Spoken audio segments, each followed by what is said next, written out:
Je vous rappelle que nous avons avec nous le Rav Moshe Sasson qui est venu pour sa collecte. Donc, n'oubliez pas de l'honorer juste après la tefila. Donc, pour aller à la chôte, jusqu'à quelle heure a-t-on le droit de faire une melacha la veille de Shabbat?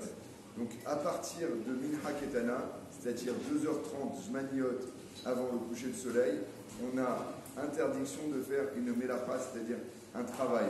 Quand on appelle travail, c'est-à-dire comme de la menuiserie, la lessive, du forage, de la jardinerie, des choses comme ça. Pourquoi? Le principe est que si on se met dans un type de travail, on risque de s'oublier. Et ça nous arrive à tous. Donc, il est interdit, 2h30 avant le coucher du soleil, d'entamer ce type de travail.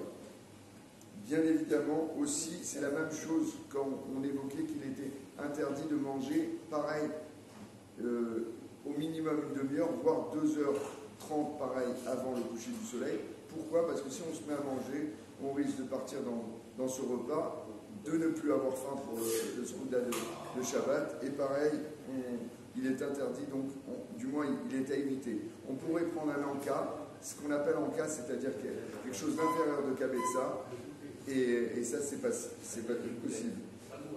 Il est bien évidemment, si on doit assister à une Seudat Mitzvah, on pourrait le faire, cependant généralement les Seudat Mitzvah ne se font pas à ces heures-là.